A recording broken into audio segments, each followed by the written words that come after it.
Endol TV bersama saya Indah Putri dan saya bersama tamu spesial. Boleh perkenalan Kak? Halo semua, saya Lela Prasetya. Oke Kak Lela, saya panggil Kak Lela ya. Baik. Oke, untuk hari ini gimana kabarnya Kak? Alhamdulillah untuk hari ini sehat dan baik. Oke, di sini saya akan menanyakan kepada Kak Lela bagaimana dia bisa bergabung menjadi anggota DKR. Untuk Kak Lela, gimana sih perjalanan kakak menjadi anggota DKR sampai sekarang? Ya, jadi awal-awal saya bergabung itu iseng-iseng sih Kak. Iseng-iseng. Iya, karena waktu itu saya mendengar informasi dari pembina saya bahwasanya DKR itu mengadakan open recruitment pada waktu tahun 2021 kalau nggak salah. Ya, 2021. Ya, jadi waktu itu saya bergabung, lalu saya mengikuti seleksi dan alhamdulillah lolos sampai sekarang dan menjadi anggota. Iya, menjadi anggota. Tidak kerasa ya, ternyata sudah kurang lebih mungkin 2 tahun lebih, bahkan mau sampai 3 tahun dari saya awal masuk sekolah SMK sampai sekarang hingga mau lulus. Jadi perjalanan saya cukup sangat menyenangkan dan sampai tidak terasa, mungkin begitu ya Kak. Selama menjadi anggota DKR atau menjadi anggota pramuka, kegiatan apa sih yang pernah Kak Lela ikuti? Ya, jadi selama saya menjadi Dewan Kerja ya, kegiatan yang saya ikuti itu waktu pertama banget nih Kak. Saya mengikuti Hucandra di Muka, di mana kegiatan itu setiap tahunnya selalu diadakan oleh DKR Majenang ya, khususnya karena kita selalu merayakan. Nah, lalu ada kegiatan Amalia Ramadan, Pesta Siaga, Musran, walaupun ada beberapa kegiatan ya memang kegiatan kuaran, tetapi kita selalu terlibat. Lalu saya pernah mengikuti kegiatan cabang beberapa, contohnya seperti Gladi Widya, lalu ada KPDK, ada lagi Sitarcap yang mana diadakan setiap akhir tahun, lalu kegiatan ranting lainnya masih banyak lagi, contohnya seperti Amalia, Raimuna, Wirakarya, dan lain-lain. Oke, dari kegiatan-kegiatan yang banyak ya Kak, pasti ada cerita suka dan duka, pengalaman susah dan senang gitu ya Kak. Untuk kegiatan di ranting atau di cabang, pasti ada pengalamannya kan. Dan boleh kakak ceritakan pengalaman sukanya terlebih dahulu di kegiatan yang pernah kakak ikuti? Oke, pengalaman suka ya. Mungkin pengalaman suka dari saya yaitu salah satunya bertemu dengan banyak teman, jadi saling kenal. Lalu selain saling kenal juga rasa sukanya itu kita memiliki kenangan tersendiri gitu ya Kak. Cerita baru, pengalaman baru, lalu banyak sekali sebetulnya di kegiatan pramuka itu karena asik ya dan menyenangkan. Selain itu, tapi ada juga beberapa yang duka ya Kak. Iya, boleh. Pasti selalu ada peristiwa yang tidak mengenakan hati. Contohnya ya seperti kita kemah nih, tiba-tiba hujan, banjir, pernah mengalami sekali. Dan terus selain itu ketika saya mengikuti kegiatan cabang dan di sana itu waktu itu kita mengikuti kegiatan KPDK. KPDK itu kan kursus ya Kak. Jadi kita di sana walaupun bersama-sama dengan teman-teman kelompok, tetapi wah rasanya sangat pusing, apalagi waktu itu kalau nggak salah sampai jam 12 malam kita membuat proposal kegiatan ya, sampai revisi sampai pusing, saya minum paracetamol. Iya, sangat karena pusing ya Kak. Ya, tapi itu bukan terlalu duka sih. Ya senang ya duka gitu. Terus lalu waktu kegiatan GW nih Kak, kan saya ditugaskan dari DKR oleh ketua DKR langsung untuk menjadi pinkon, pimpinan kontingen dari sekolah yang mewakili ranting. Nah kebetulan itu kan kita bertemu dengan orang baru, otomatis kita berkenalan, adaptasi, kita harus sabar kan ya Kak. Apalagi pinkon itu kan tugasnya membagi, membimbing, dan memberi arahan.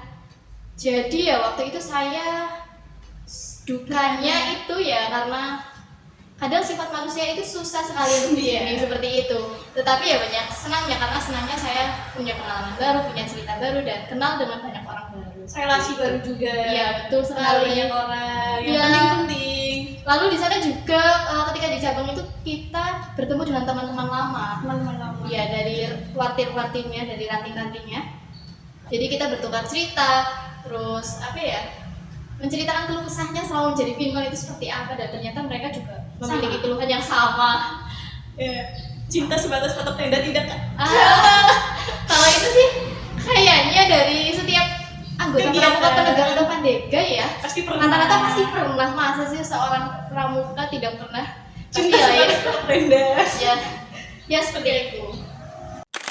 Dari banyaknya kegiatan yang pernah Kak Lela ikuti, pasti ada nih salah satu atau satu-satunya kegiatan yang paling berkesan menurut Kak Lela.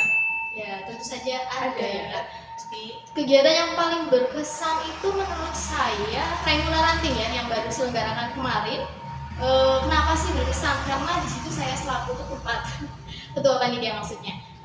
Karena saya itu belum pernah memegang kegiatan besar dan kemarin cukup meriah dan heboh, bahkan sangat-sangat panas ya Kak. Karena di situ setiap perlombaannya itu kita ada piala bergilir dan pasti itu menjadi api tertentu ya bagi kontingen-kontingen yang mengikuti kegiatan tersebut. Kenapa sih berkesan? Jadi di situ tuh saya berusaha semaksimal mungkin untuk ya selaku ketua panitia lah seperti itu Kak. Dimana yang buat sangat-sangat berkesan ini panitianya itu dari anggota-anggota baru tentu saja, karena ya memang anggota lama sudah sibuk dengan kehidupannya masing-masing ya Kak. Yang namanya hidup pasti punya tujuan dan masa depan, tidak selamanya kita di sini. Ya seperti itu, dan sangat berkesan ketika pentas seni tentunya, karena waktu pentas seni itu sangat bergengsi. Jadi setiap kontingen itu mereka itu sangat-sangat effort, bahkan propertinya itu di luar ekspektasi kita gitu. Jadi ya banyak sekali tentunya yang berkesan, tidak hanya Raimuna, ada juga beberapa kegiatan waran yang sangat berkesan, contohnya seperti LT2 ya. Pertanyaan terakhir Kak. Gimana sih pendapat Kak Lela tentang orang-orang yang menanyakan pertanyaan yang apa sih gunanya jadi anak pramuka, terus dapat apa sih di pramuka, dibayar berapa sih di pramuka itu? Gimana tuh pendapatnya? Ya, sebetulnya pertanyaan itu sering saya dengar ya, entah itu dari teman, guru, bahkan tetangga-tetangga saya. Dan itu pertanyaan paling sensitif menurut saya. Apa sih gunanya ikut pramuka? Saya juga nggak tahu sebenarnya ya. Saya mengikuti pramuka ini niat tulus dari hati, kan kata orang ya, kalau orang tulus itu tidak ada alasan. Seperti itu. Ya mungkin saya mengikuti kegiatan pramuka itu karena untuk menambah pengalaman tentunya, terus menambah relasi saya juga, dan menambah silaturahmi supaya kita banyak teman, kan banyak rezeki ya. Mungkin seperti itu. Lalu tanggapan saya untuk orang-orang yang bertanya dibayar berapa sih Kak di pramuka? Wah, mungkin mereka tidak tahu semboyan kita ya. Pramuka itu ikhlas bakti bina bangsa teman-teman semua. Jadi kita di sini ikhlas dari hati, tulus, tidak mengharapkan apapun, dan memang ikhlas ya Kak. Ya mungkin kalau ditanya dengan anak-anak pramuka yang lain, saya nggak tahu mereka ikhlas dari hati atau tidak, tetapi kalau saya sih memang ikhlas, benar-benar ikhlas. Kalau nggak ikhlas, buat apa saya meluangkan waktu saya, ya kan? Ya mungkin seperti itu kan. Tapi pastinya untuk anak pramuka mereka pasti ikhlas dari hati mereka, karena mereka udah berkecimpung di dunia pramuka. Karena pramuka itu seru ya Kak? Sangat seru, asik, enjoy, senang, suka dukanya ada. Tetapi kita nggak pernah kayak undung, tahu undung nggak? Kayak marah, ngambek, ngeluh. Iya. Kalau ada. pasti ya. Ada. Di semua organisasi kalau saya lihat pasti ada keluh kesahnya, tetapi ya itu yang membuat spesial. Sebelum mengakhiri podcast hari ini ya Kak, saya minta Kak Lela untuk memberikan motivasi kepada anak-anak pramuka di luar sana agar mereka bersemangat untuk mengikuti kegiatan pramuka selanjutnya. Ya, motivasi untuk kakak semua ya. Semangat, menjadi berani berarti mengetahui bahwa ketika kamu gagal, kamu tidak gagal selamanya. Oke, tepuk tangan untuk Kak Lela. Oke, terima kasih untuk kesempatannya. Saya dapat berbicara atau kakak dapat memberikan kami pengalaman tentang dunia pramuka selama kakak. Mungkin sekian dari saya. Semoga kalian betah dan kembali lagi di channel ini spontan. Uhuy!